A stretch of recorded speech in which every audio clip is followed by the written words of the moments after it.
That 100K you have is under attack. Your money is under attack. People have an idea of what people in finance are like, and it's very much like we're all dragons, we're here to make money. If it's not about making money, don't talk to us. A lot of people have pensions from past workplaces Yes. that they don't even know exist. No. They don't know where they are, and they don't know that they can consolidate all those pensions into. Stock picking is gambling. If you do it in the wrong environment, it is. You need to be highly intelligent to invest well. Okay, so Debodun. It's trying to show me up. What is your biggest asset?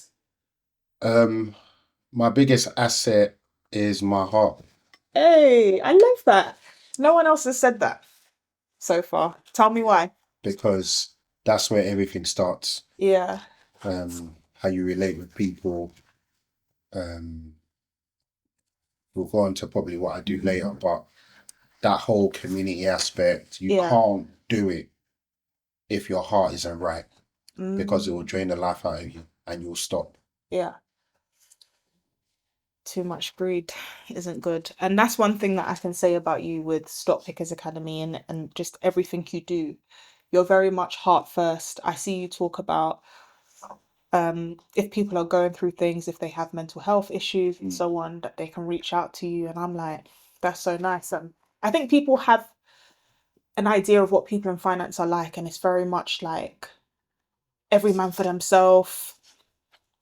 We're all dragons, we're here to make money. Capitalism. If it's not capitalism, if it's not about making money, don't talk to us.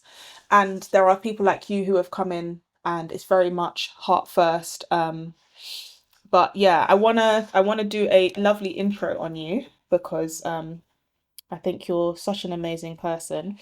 Debodun Osekita, investing coach and founder of Stock Pickers Academy. You help everyday people understand investing beyond hype, tips, and fear. And I would say your work sits at the intersection of education, behavior, and long-term thinking. And I want to kind of start with your upbringing because you are a child genius. Well, all of your brothers child geniuses as well. Yeah. Talk about that. So I'm a second child. My older brother, he's an aerospace engineer now. He's been doing that for like 12 years. Now he's a chief of staff at Leonardo, which is the Italian equivalent of Rolls Royce. Yeah. They're building fighterless, driverless fighter jets. Oh, wow. My younger brother, I feel like he is a combination of me and my older brother. Yeah. He also studied aerospace engineering at Imperial. He came top 3 in his year group. Wow. And I dragged him into banking because my older brother was already practicing. Yeah. And I knew that he could take that same brain and apply it. So he's a trader as well. He's senior now. He trades credit. Sick. Okay. And at what point did you realize that you were a child genius? When I started doing podcasts. I didn't. Because was that before 2020? No, do you know what it is? I feel like I never used the word genius. Okay. Before.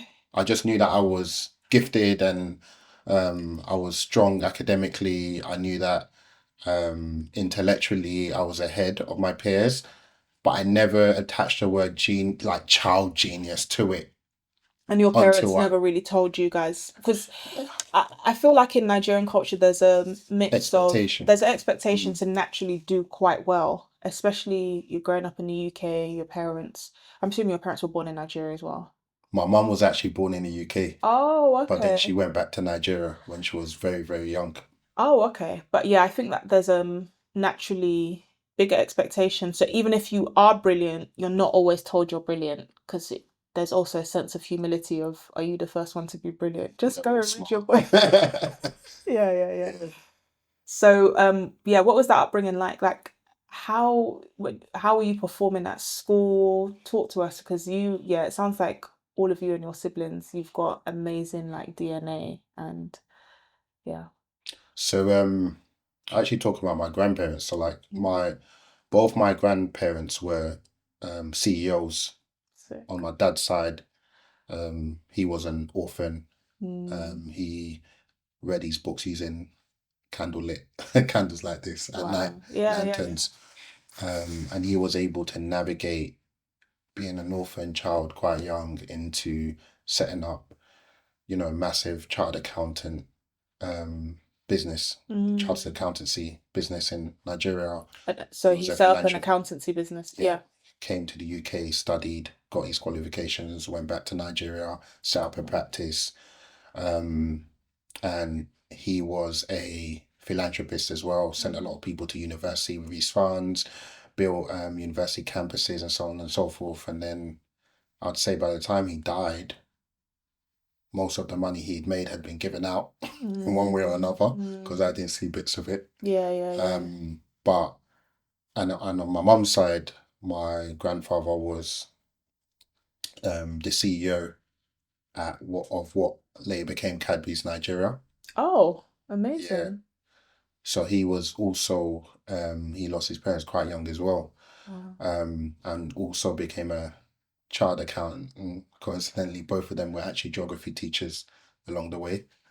So interesting. And eventually, both of them also became child accountants. And Yeah. he was CFO turned chairman of it, Come on. of that. So like from there, there's always been a focus on academic excellence. Yeah. And then my parents as well, both of them are intellectually gifted, and you see that growing up.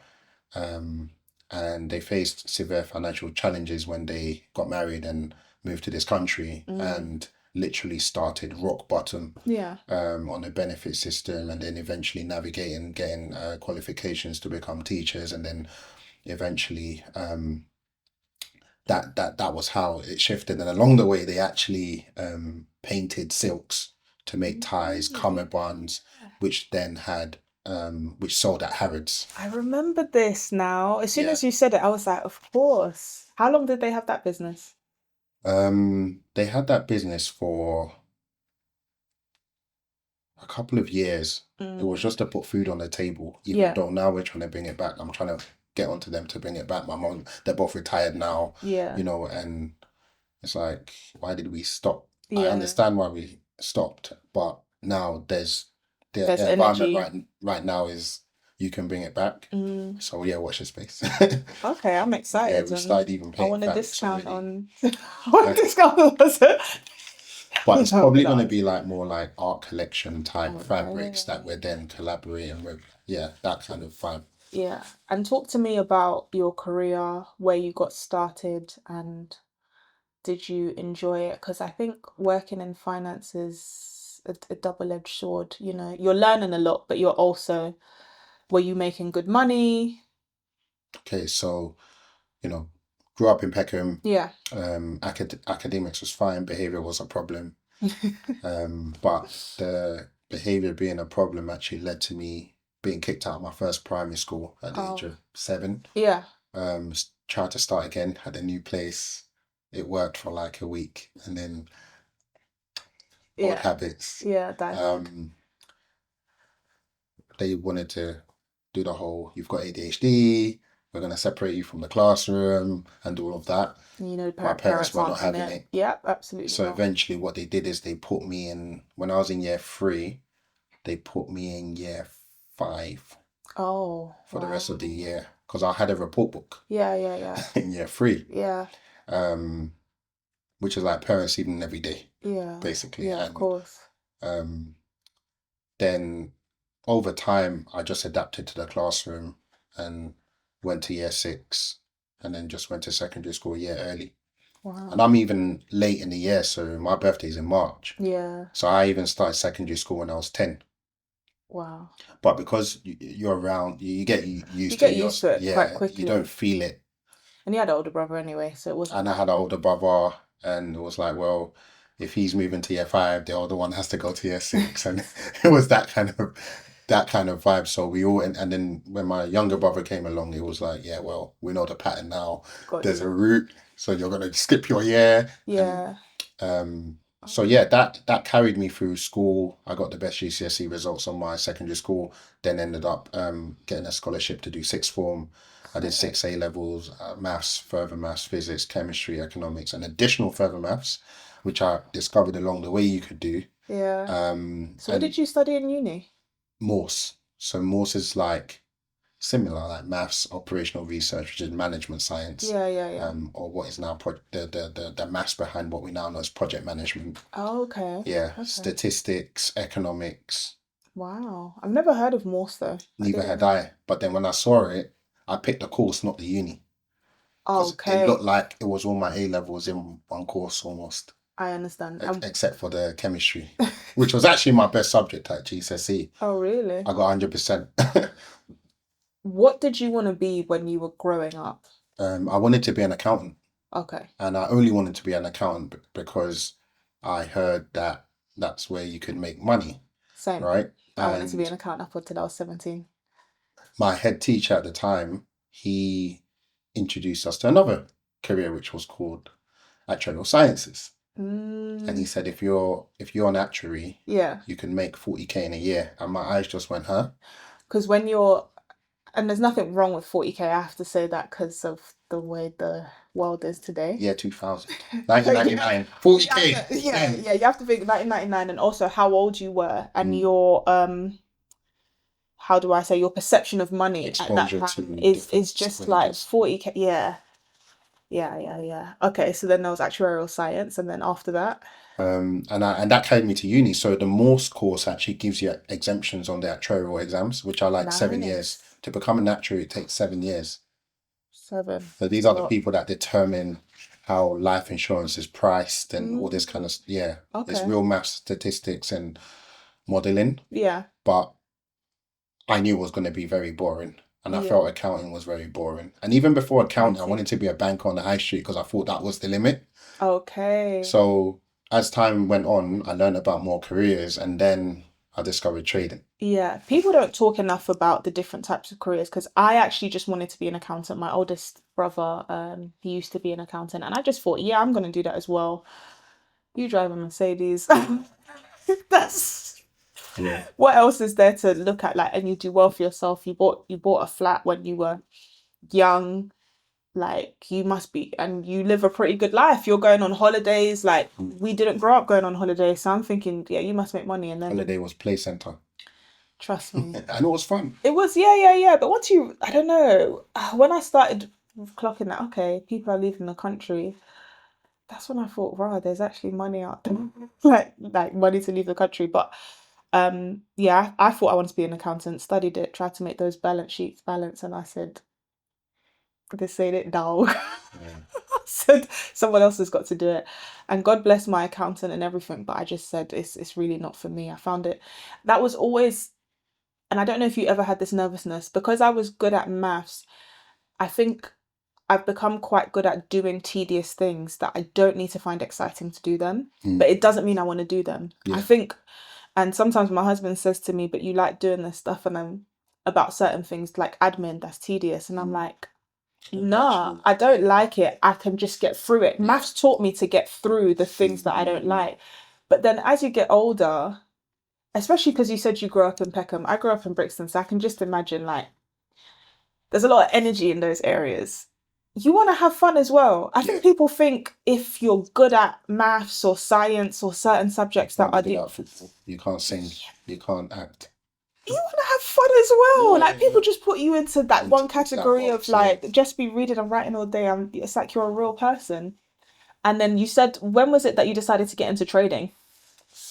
I think trading decided to get into me. I mean, who doesn't want to buy something, the price goes up and then sell and make money, right? In school, people were buying and selling donuts, right? So if you enjoyed that, then you're doing something similar with the market. So that concept of, and my parents were entrepreneurial, so I always had that concept of buying something at a price and selling it for more to make money. Yeah. So now you put me in a financial banking environment and I see something that replicates that, you're going to get drawn to it. So what actually happened is there's a program called The Brokerage, and what they do is they go into inner city schools and they get people who and then they try and bridge that gap to get you into the city. Yeah. So they give you an internship in middle office, Yeah. technology, Okay. places like Reuters at the time, Bloomberg, and you do 12 weeks there just to get a taste. Mine was HSBC. Okay. How was that for you? Wonderful. Oh, Well, to hear it. Shout out I HSBC. say wonderful, but the first 6 weeks was spent photocopying. And for me, Thank God you held on. No, I was just happy to be there. Yeah.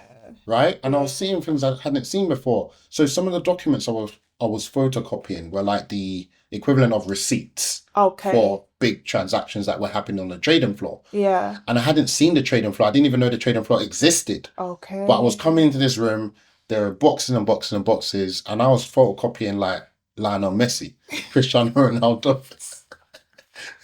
So there was a limit of how many you had to do every day, a quota. You had to photocopy half a box or whatever, and it's robotic. It is the most boring thing, but I made it fun. Yeah. Right? I made it fun because in my head, if I do the photocopying really well, then I get recognized for it, and then they'll give me something higher until I'm CEO. Yeah. Right? So I was breaking records. They couldn't believe it. I was doing like double what they were used to. And because for me, I can't finish the quota and then just sit down or then go out for a walk. And I had to be busy. And the only way to remain busy was to keep photocopying. Yeah. And then my results came out for my A-levels. Yeah. It was on the Evening Standard. That's sick. The boss of Do you my still boss. have those papers, or your mum and dad? It should be somewhere. So yeah, right? That's good. So the results came out. Yeah. My boss's boss has seen it, recognized, isn't that kid that is he's walking around, no one knows really who he, because I wasn't networking, I wasn't going around, I just knew. Because you don't know at that age, you don't know. I didn't know who anyone was, I didn't even know networking was a thing. Yeah. I was just, like I said, I was just happy to be there. Yeah. So, from being the king of photocopying trade confirmations, after that, they're like, we need to get you on spreadsheets.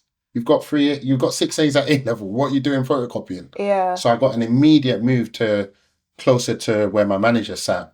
And now I'm putting in some of the inputs data entry, understanding the different types of transactions. And then one time they took me to the trading floor, and it was a Friday, and it was non-farm payrolls, which is one of the biggest data points that comes out, news releases every month. Yeah.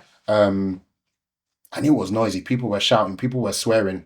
It felt like a old school football dressing room. Yeah. And I was like, what's this noise? Why is everyone roaring? And I like that. I play football, so I'm used to that. But I'm like, wow, I get to do that inside this place. And went to do a bit of research. That's what they call the trading floor. Okay. And I got told this is where the real money is. So at Treasury went out the window. I was already looking at my course and saying, listen, how can I? Because it was a 4-year course. Okay. Yeah, so master is actually MMOS. Okay. But then, listen, I went back to uni. I was when I got into uni, I was like, listen, how do I do the BSc version? I need to get out of here. Do you know, I'm so glad you had that experience in time to know, because I think some people don't. I think there's a lot more experience that kids between 16 to 21 need to have for them to actually know what they want to do. Yeah. And sometimes when people tell you, just go to school, just go to college, just go to uni, it doesn't help. And that's how some people, they come out and they've just done what their parents told them to do. And then they don't like it. So I like that you explored that. I want to get straight into talking about investing. And one of the first questions I want to ask you is, why do you think so many people struggle to turn income into assets even when they earn what is considered a decent amount of money? I feel like a lot of people struggle forces you how to live below your means. Yeah. Right? And if you haven't really experienced struggle and experienced struggle in a way where your parents had to live below their means, it's not passed on. Yeah. Right? Some people live in struggle, but it's still paycheck to paycheck. It's still buying night trainers for the kids, keeping up with the Joneses, and living struggle in that way. And you would have seen that in Brixton and Peckham, where people are getting their benefit money, they're low income, and they're spoiling their children. Yeah. PlayStation games. Come on. Trainers, food. Yeah. They got the latest. So that just carries on. Yeah. And then they add another effect, which is just lifestyle inflation. Yeah. You're earning more. Okay, I can have more holidays a year. I can have even more clothes, even a bigger collection of trainers. I can now be taking myself to different restaurants to experience life, holidays, and on top of it all, I don't know, dating. After a while, I just think all of that stuff gets boring, but I know that's a personal thing. Yeah. I know some people don't think or feel that way, but I'm like, how much of these things can you do before? The only thing I think I'd never get bored of is travel. But I do notice, and I guess I was talking earlier about this, like the psychology of money, and I was talking about my sister. She just did a PhD in trauma from a decolonized lens, and me and her, thanks on her PhD is behalf, not easy. trust me, me and her want to do a roadshow soon to talk about like trauma and money, even just from the angle of like what makes people be designer heads, not necessarily because they like a particular designer, but because they're so important that people see them in designers. Why is that linked to their worth, the validation? Yeah. Why do people seek validation? I think there was something key to my upbringing. We got taught contentment. So contentment is being happy with what you have. Yeah. If you don't have contentment, it's the one thing where if you don't have contentment, right, you will go and find another way to find money to get the things that will feed your validation, drive, right? And contentment meant if I was wearing trainers that my fellow peers at school would make fun of, boys' school, they're gonna laugh. Boys' school. But when they laugh, how does that laughter affect you? Yeah. Is it water off a duck's back? Or is it I gotta get these new this is what I'm wearing, and you make light of the situation. In fact, they won't even be do it by term 2. They know that doesn't even bother you. Yeah. Right? Might bother me, but you're not gonna know. Yeah. So contentment, being happy with what we could afford, whatever's whatever my mum makes for food, whether we didn't really get to do this. I don't like tomatoes. I don't like this. I don't like that. I don't like that. And I hear a lot of that from kids these days, and I'm proper shocked. You eat what you get. You eat what you get. These principles will guide you through some of the toughest situations you'll ever face. But even if you're living well, it will even help you build that savings pot that you can then grow with investing, because investing should always come from a place of I have savings. I get so many people come to me saying I'm struggling. How can you help me make money? I'm like, listen, if you're struggling, I'm not the one for you. Right now, you need to go to the personal finance and increase your credit rating. People want to jump. Right. And I think that's the hardest part that I find, especially when I became a qualified financial advisor. I don't think people understood what it was. So people were coming to me saying, yeah, I want you to help me with my finances. Now you're a financial advisor. And I was like, that's not what a financial advisor does. We usually help people invest the money that they have to invest, not money that they need. And that usually starts at a 6-figure minimum. And then some people, when they say that, they're like, oh, and I think we're in an odd stage where the cool thing to do, just like having the cool trainers back in the day, is to be financially savvy and make sure that you don't get left behind. So people are now trying to jump. Yeah, there's a new trend. It's a new trend. It's a very new trend. After 2020, right? Definitely after 2020, I noticed. Anyway, this is my Is it Ned's Arc or whatever they call it? I don't know. I don't watch Game of Thrones, but that one, like, you have your they call it something arc, where I always say I used to talk about money before it was cool, but once it became critical, once it became critical from 2020, everyone was like, "Bola, what was that thing that you were saying again?" And I was just like, "You guys can't hear me in the good times, and that's the issue. We were in the good times, now we're not." And everyone's just like, "I need to get better with my money." And I always say that, like, even with what you do, there's levels to this. So we always say you need to have an emergency fund, 3 to 6 months. You need to have savings, and you need to know your attitude to risk, how much you're willing to put in. How many people do you come across that want to be rich by tomorrow? Oh, when I started Stock Pickers, it was very important to me that I looked for the boring people, that my business attracted people that didn't want that. And that was very intentional. But I didn't think I would have as many people as I do who are naturally interested in not trying to get rich quick. Yeah, okay, that's good. So naturally, I actually attract a lot of people who aren't chasing. Good. But then there's still that 20% who see you post a transaction or profit or something, or see a clip, and they want that now, but it's still the same message. Yeah. I need the right type of people in the Spartan army, as I call it. Yeah. Not just anyone that wants to make money. Yeah. Right. And I try to avoid talking about risk profile. Okay. Because I feel like it's flawed. I feel like your risk profile, and I say this all the time, and I'll keep singing this to the heavens, is your risk profile is a function of your investing literacy, right? Someone will think that they're risk averse because they're not educated enough. Fair enough. So I focus everything onto education. Yeah. The more educated you get about investing, all the different forms, your risk tolerance will just change. Yeah. And that has nothing to do with how much savings you have, because your risk tolerant shouldn't really be a function of what you have. It should be a function of what you know. Yeah. Right? Most people want to buy a house before they've even got £5 saved. Yeah. Right?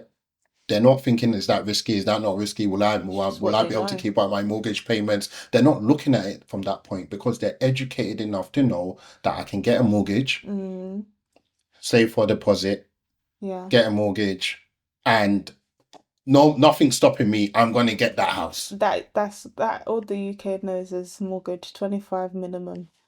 Right. We got to do better. But yeah, we've got to do better. Yeah, and I do like that what you say, because I always say, like, I'm into borrowing money, and people who don't know, you're my investment coach. You're my investing coach. I come to you, and I'm definitely coming to you again soon, because sometimes I'm waiting to re-up on money for certain things and come back to you and say, oh, now I've got 5k here and stuff, and like, what should we do? But I know you're also about kind of drip feeding into things. Yeah, there's something for everyone in investing. And it's about having the conversations and information. And the person with the most information wins it.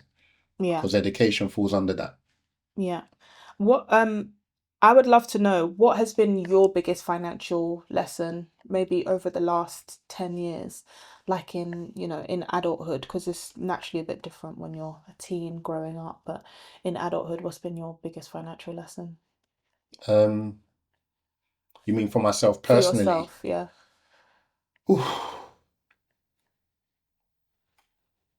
I don't even know. There've been so many lessons. Yeah. I feel like the biggest one has been to be open-minded. Okay. Yeah. I feel like you're a lot more open from what I see from a business perspective. Like, recently you've been doing more, is it angel investing deals? And I love to see that in terms of just your progress, because I'm like, yeah, that's big. And I think that's how I see how maybe you've become more open-minded. I could be wrong though. No, so I've always been open-minded to that stuff. Like, it was just done behind the scenes. Got you. Yeah, we've been investing in private companies since. Yeah. But how long so we did since, Cellular Goods, David Beckham's one, pre-IPO. We did Revolut in 2021. But for me, investing in private companies is the last thing you do after you've done your index fund. It's like your level of risk is going up and up and up. Absolutely. And so you needed more capital. Yeah. So for me, not investing in those things was a case of, actually, I'm not in the capital position right now where I can be parking and something into something that's going to that's going to IPO in 7 years time, 5 years time. That's money you will not get access to once you've put that transaction through. But I think my open-mindedness was more about asset class. Okay. So you're the person that just wants to save for a deposit to buy a house. With education, suddenly you learn about the stock market too. Then you learn about crypto. Then you learn about angel investing. But if you're closed-minded, you just want to buy a property, then another property, then another property, then another property, and you're just you're not really efficient. Yeah. Because gold is there. Gold's doing really Gold well at grows the at about moment. 10% a year and has done Yeah. through history. S&P 500 grows at about 10% over the past 100 years. In fact, over the past 15 years, it's grown at 15%. And then you've got individual stocks that can compound even better. And if you're like right now, there are a lot of people who are practicing closed-mindedness even in the stock market. Okay. Oh, I'm just an S&P 500 investor. Why? But as you said, it's about your education into right. investment and you don't know what you don't know. Agreed. And how much time do you take to learn it? Because when I think about what I understand about investing between now and 2020 is so different. The risks I'm willing to take are different because I understand more. But I think what I try to say to people is just make sure you get in the game. And the same way you can make time to watch shows and say, have you watched this? You can make the same People time. have the time. They just don't have the priority, and they tell themselves, I don't have the time to be doing stocks research. Do you know how even SPA works? Who told you that you're going to come in here and you're going to be going to do your own research for hours and hours before buying a stock? Yeah. So there's preconceived ideas they've got in their mind that holds them back. Very true. And the lesson for me, the biggest lesson I think is crypto. Yeah. So I've got a tweet in 2015 saying, oh yeah, BTC has dropped 50%. This $113 price is a good level to get in. Yeah. Ask me if I got in. Do you know why? Why? Because I didn't have the education. I understand price. You can give me any asset in the world, you get and price. I will understand how to figure out what a good value for money level is to buy and so on and so forth. Yeah. But education is actually, what is blockchain? Yeah. What is blockchain? What is Bitcoin? How did it form? Not just, this is something that moves up and down and can make you rich. It can make you money. Like, just understand. I never took the time to actually sit down and understand the technology. If I had done that, I would have at least put $1,000 in. Yeah. Like, the money was there. Yeah. Right? And said, listen, I'm going to park this for 10 years and just follow the journey with it. Because I do that now with some angel investments where I'm 6 out of 10 opportunity. But you know what? Here's $1,000. Yeah. Right. And I would have had that same approach back then. Difference is these angel investing opportunities, I read, who's the founder? What are they trying to do? Yeah. You know, BYP, Vitae London. There's so many different things that I've invested in from a perspective of, okay, I understand what you're trying to do. I took a little bit of time, 20 minutes, and I read up about your story, your business. And I think, I can put some money towards that. Not a lot, because my conviction is not really high, and I'm also not doing it because you're my friend. I'm doing it because I can see what you're trying to do, and if it in a best case scenario, my money can give me an ROI. Too many people are angel investing on emotion. This is my friend. This is this person has got this product that is going viral, and they're just investing on vibes, right? Yeah. Because someone raised 2 million. I think so there's a lack of understanding. The way you say there's a lack of education around investing in the stock market. There's a lack of education in angel investing, because I think some people come to me, especially because I'm a Black woman, and they just think, oh, thank God you're going to see me. I'm still a finance babe. I'm not on that. I'm on, where is my ROI? Do I think you can deliver it? Are you the person? And this isn't just about optics of what you've raised or what you've done. I'm looking at where you started, where you are now, who's behind you. Do you have a board, and are you fully committed to this, or is this one of your 10 commitments? There's so many things that I think people don't understand about angel investing. I haven't done a lot of angel investing. I announced I was doing it because I wanted access to better deals. And I still, out of all of the documents and business plans and things that I've seen, less than 3% interest me. And that's it. Like, the money is made in the watching and the waiting, whether it's private markets and the due diligence, whether it's private markets or public markets, right? And what actually made me start getting into crypto wasn't the fact that I went away and did the research. There is a hack for people who don't want to be in a situation when they look back and say, oh, I heard about that, but I just didn't take action. The difference between AI bubble. 2012, 2011, 2013, if I was in a group Yeah. chat Yeah. where these things were being discussed regularly, I would have ended up buying that Bitcoin then, even though I didn't do my research, because I was being forced into information flow every day that increased my education. Yeah. So even the hack to not being educated is being in an environment, you become the average of, we people. hear this phrase all the time, you become the average of the people that you surround yourself with. Yeah. Right? So that's what community does. Yeah. Right? That's what social media has helped to do as well. Right? Talk to me about how you feel about AI at the moment from an investment perspective. I'll talk to you how I feel about it from Deb's perspective, because that's what drives your investing decisions, right? Yeah. The world is going AI, right? Yeah. 5 years ago, who knew what ChatGPT was? Only the people who are techies, small, right? Now it's a household name. Yeah. Soon, Claude, Perplexity, all these other ones will be a household name as well. Yeah. Right? I feel like if you're in the workplace, you 100% need to be the person who does know all the stuff about AI, right? I feel like if you run a business, you need to 100% be thinking, what's the AI play within this business? Yes, right? I agree.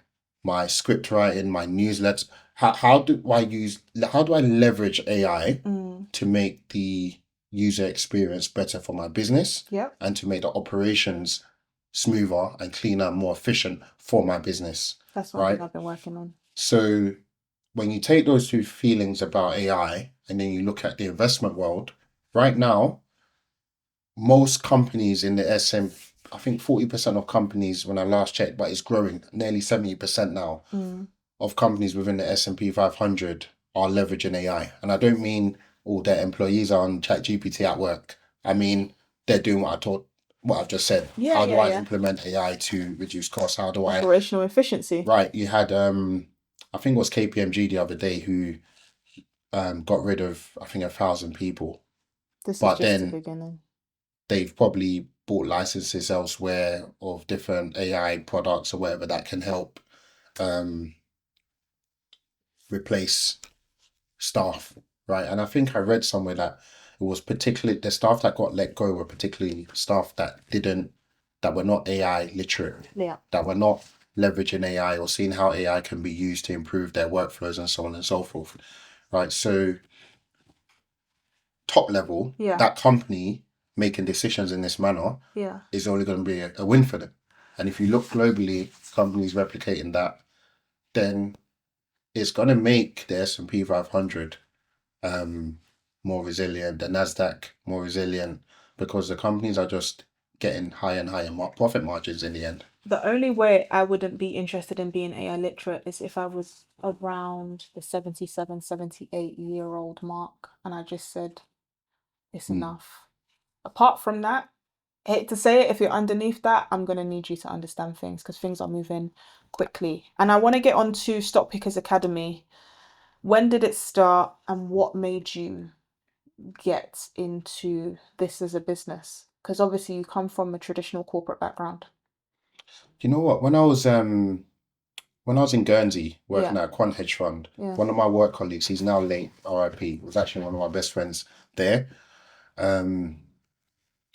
He started this thing. He's like, guys, imagine if all of us just 5, 6 of us on the desk just looked around and said, what stocks do we like?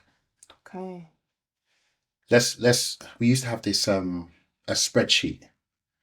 It was almost like a at workplace stocks portfolio type game. And yeah, I was really good at it. I still remember one of the stocks that made me basically win the thing. It was Bayer, a German pharmaceutical company, large cap.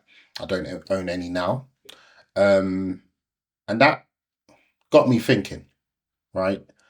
And I eventually, 2014, set up a WhatsApp group, or I was part of a WhatsApp group, that existed. Yeah. And this time I had to move my Goldman pension. Okay. So a lot of people have pensions from past workplaces Yes. that they don't even know exist. No. They don't know where they are, and they don't know that they can consolidate all those pensions into One. Yeah. into what is known as a SIP. Yeah. SIPP. Self-invested personal pension. Right. Yeah. And you can go on hl.co.uk, Hargreaves Lansdown, which is what I recommend right now. You can do transfer of pension. And then there's also some government websites that enable you to find those lost pensions. I think Pension Bee is also quite good at this as well. Some people are using this, but I think HL's is better because it gives you more control. That's how I started.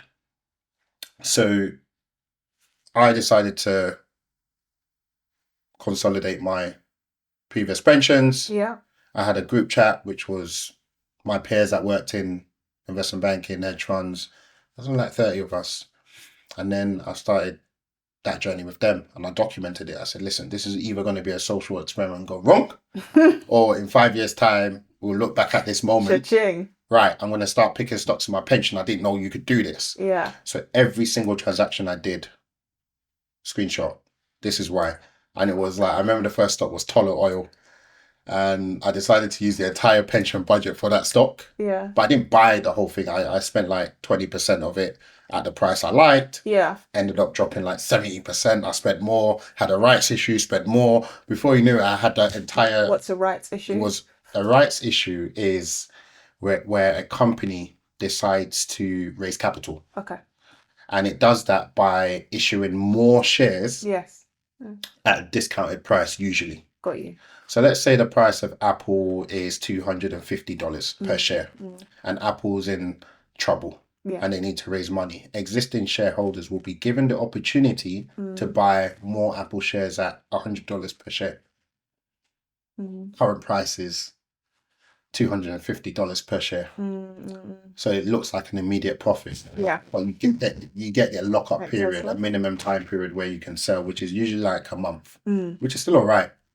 And what that means is everyone else doesn't get access to that usually, although there are different types of rights issues. But conceptually, that's how it works. So imagine the market cap of a company is 8 trillion. And then they issue 500 billion shares below market. The new market cap of that company will be 1.5 billion. Yeah. But half of that has been raised at a discounted price. So they achieve, like Tesla did something similar. Yeah. Rolls Royce even was a great one in lockdown. So net effect is market cap of the company increases because most people do take up the shares at the discounted price, which means that it can still stay in the S&P 500 or the FTSE 100. It can still stay in the index. So it's just one of those things a lot of everyday investors doesn't understand about stocks. They just get an email from Hargreaves Lansdown saying the company you've invested in is going through a rights issue. So there are all these different types of things that happen. So either way, I was able to accumulate a large position in Tullow Oil. It was like buying in January, buying some more in November. The following year, everything is down, buying some more in March, and then 3 years later, it took me 3 years before that position yielded a profit, but it was up 80%. One of the things I just love that you touched on is it took you 3 years. It's so important for people to understand the importance of holding and the patience investing takes. Warren Buffett and Charles Munger and people speak about that all the time. I say I'm people like them people, but they speak about this all the time. You need to have patience in this.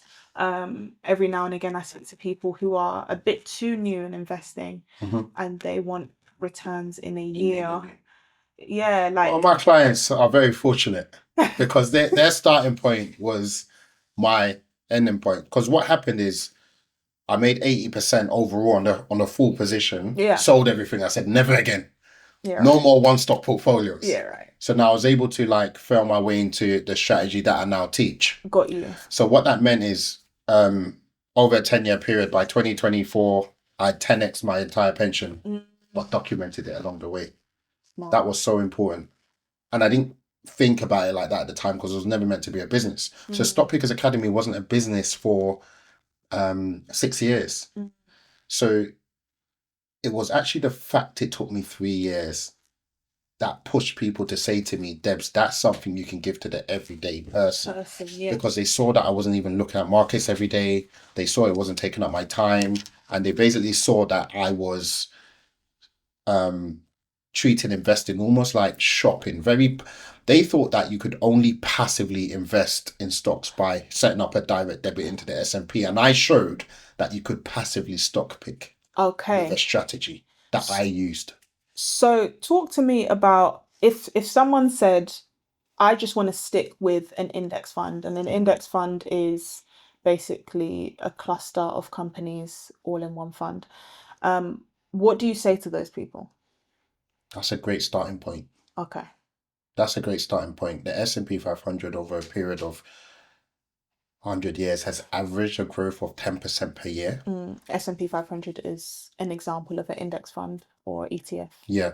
Exchange traded fund. Do you know what? When I knew you were going to be on the podcast, I had to say to myself, remember that you're both finance people. So you have to go and explain things. So even when you went to like rights issues or we just jump straight into things, I was just like, bring it back. But yeah. Yeah. So yeah, index funds or exchange traded funds, they're a great place to start. Yeah, just see it as like a ready-made stocks portfolio that you can just set up a direct debit into. Yeah. Right? And they all grow at different rates. Like the NASDAQ 100 is technology companies in America, the biggest 100. The S&P 500 is the biggest 500 companies. The FTSE 100 is UK. Yeah. The DAX 40 is the biggest 40 companies in Germany. And in fact, currently the Venezuelan stock exchange has done 150% growth. We'll talk about that after the podcast. We'll talk about that after the podcast. Yeah. There's some things. But I would say in general, to answer your question, yeah, it is the bare minimum. Yeah. And the reason it's the bare minimum is 0 minutes a month. Yeah. Once you've set it up, and your money will grow much quicker than leaving it in a savings account. And to put some numbers into it, £800 a month into S&P 500, which grows at 10% per year, will grow to about £1 million over a 25-year period. Okay, right. So one thing. Talk to me where to focus first. Is it income, education, or investing? I know it's not investing, but... I think income and education at the same time. Okay. Because what could happen if you start with income, and it's not bad, right? But all this is growing, and then you get the education, and then you didn't realize that whilst you were saving up that 20 or 30K, you could have actually just been sliding in £200 a month, £100 a month, and it would have grown to a certain amount. But because you didn't have the education, you didn't do that as you were earning. So you can actually earn while you save. Time in the market is better than timing the market. Sometimes, especially when it comes to index funds. And that's where the reason I say sometimes is a lot of people have taken that phrase and run with it, right? To the point where it just becomes an excuse for laziness, right? Or just not wanting to be educated, right? I timed the markets for 12 years. That was my job description, right? And I was around people who timed the markets. That's now talking about stock picking. Yeah. So it's not something special to time the markets, but when you're around the right environment and you've got the right experts around you, we've got 200-300 experts in the group, right? And you've got a strategy that's been proven for a decade to pick stocks in a way that makes it feel passive, like shopping. Then you realize that even look at the S&P 500. In April last year, it dropped 20%. A lot of people, even without much education, felt the opportunity. Likewise in the pandemic. Yeah. And what did they do? They went and bought S&P. They went to load up on S&P. Yeah. What is that? That is timing the markets. That's one example of timing the markets, is buying the S&P 500 if there's ever a 20% dip, right? So that's proof you can time the markets. Yeah. I want to ask you about a few myths or facts. And myth or fact, you need to be highly intelligent to invest well. Myth. Okay. Stock picking is gambling.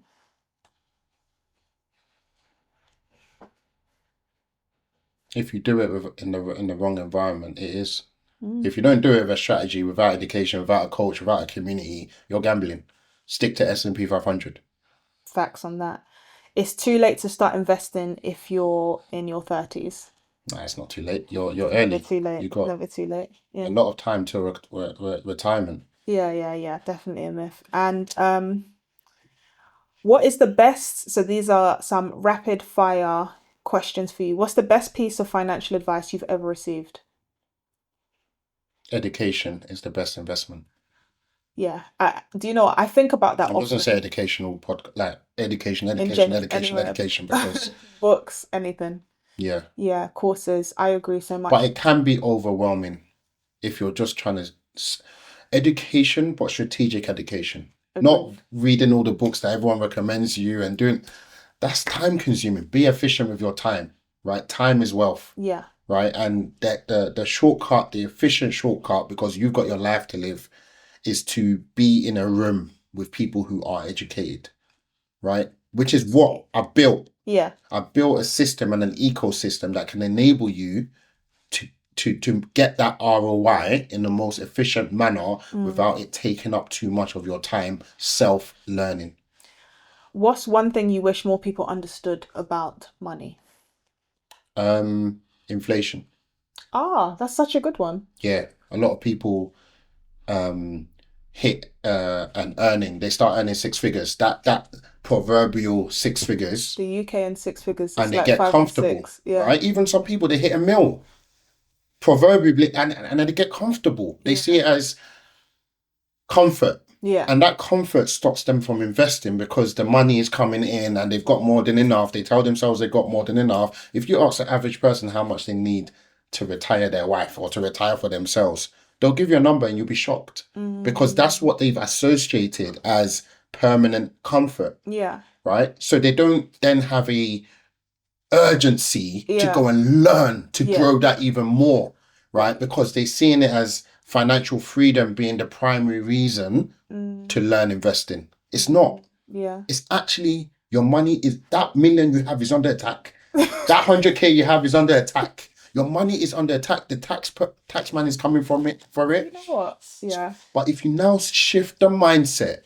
to how do I protect that million for being in a year's time, if inflation is 10%, you need 1.1 million to buy the same things that you needed the 1 million for. I think a lot of people don't understand that their money is actually under attack. That's one of the things when some people say you're doing so well, I say, according to, I feel like my money is always under attack because I understand inflation, I understand tax. So I'm always like, no, I'm doing okay, thanks, but I can't rest on my laurels. To give you some data, yeah, the Bank of England is very comfortable with outside getting more expensive by 2% a year. Okay, yeah. That's how they measure. The inflation. Inflation rate, is outside 2%. is getting more expensive. Yeah. Right, and they're okay, and they set all their policies around trying to keep it around 2%. Yeah. Right, which means 100K will be worth 116. You'll need 116K. Yeah. In 25 years to buy what you needed 100K for today, which they're comfortable with, right? So if you're fighting inflation, you need to be earning something significantly to fight that effect. And a lot of people do not understand that 2% effect over 25 years that the government is like they set policy around, the effect that has is it reduces the strength of what you have by 50% every 25 years. So a million today is almost equivalent to having you need 2 million to buy the same thing in 25 years time at the rate that the government is comfortable with outside getting expensive. So if your money isn't doubling over a 25-year period, you're losing money. Right? So see investing as the medicine to fight inflation and protect what you already have and you're comfortable with rather than what's going to take you to the next level. And for you, finish this sentence. Wealth is... You finish it. Wealth is... You asked me to... Honestly, you put me on the spot. I'm handing it back to you because I don't know. So wealth is like... wealth has a lot of components. Yeah. Time wealth, spiritual wealth. Come on. you know, your actual financial wealth, familial wealth, health is wealth. health is wealth. And I think people should identify each component of wealth. There's probably one or two I missed out, but identify each component of wealth, educate themselves on it, and then start that journey of taking action. I love that. Debodun, thank you so much for coming to the podcast. I appreciate you as a person. What you said, anyone who knows Debs, he's got the biggest heart, and I love what you do and how you're educating people. Where can people find you? Stock Pickers Academy. I'm trying hard on LinkedIn, but Stock Pickers Academy on Instagram. Yeah. There's a link in the bio that then has all the rest of my services, but definitely join my free newsletter because we're writing good free content Your for you. Your newsletters are amazing. Yeah, and thanks for having me on as well, because when I started Stock Pickers, you, E-Man Effect, were one of the first two people who were already kind of big in a space, and they didn't look at my following. You said, listen, there's some gold here. He's a smart guy. How can we help? Yeah. So you guys were even giving me help on how to, when to post content. Yeah. And I was very raw, you know, so I think that's so important when it comes to wealth as well. Community is wealth. And understanding how to leverage community and build people up without it being transactional. It's so important. My first ever concept of doing a Zoom masterclass was with you. Right, you remember we did it with Finemize. Yes, I remember. And I remember. Yeah. Definitely. And this stuff is important. So when you look around, you see someone, build them up, support them, like, comment, share, and support this podcast as well. Don't just watch it and take the gems. Watch it, share it, post it the guests. Yeah, trust me. That makes the difference. But thank you so much for coming on, Debs. It's been a pleasure. Thank you.